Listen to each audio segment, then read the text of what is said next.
New Lands, by Charles Hoyfort, Part 1, Chapter 2d.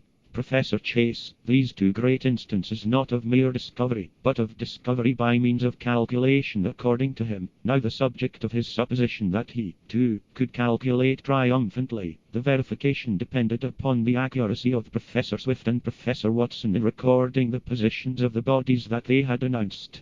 Sidereal Messenger, Volume 6, page 84. Professor Colbert, superintendent of the Dearborn Observatory, leader of the party of which Professor Swift was a member, says that the observations by Swift and Watson agreed, because Swift had made his observations agree with Watson's.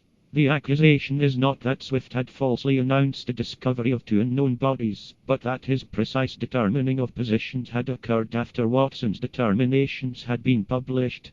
Popular Astronomy, Volume 7, page 13.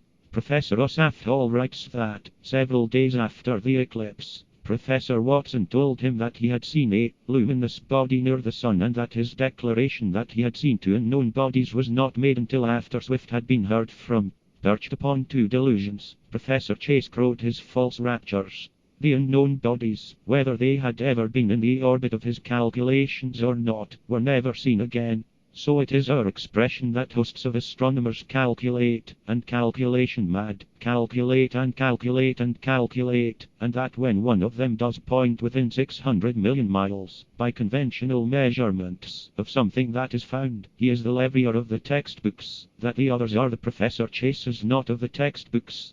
As to most of us, the symbols of the infinitesimal calculus humble independent thinking into the conviction that used to be enforced by drops of blood from a statue.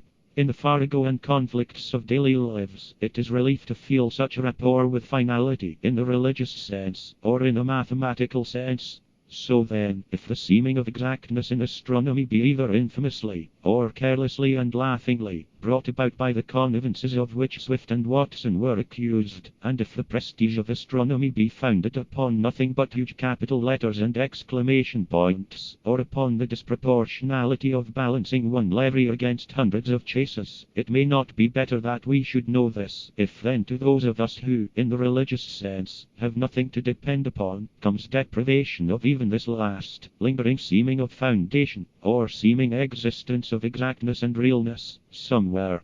Except that, if there be nearby land in the sky and beings from foreign worlds that visit this earth, that is a great subject, and the trash that is clogging an epoch must be cleared away.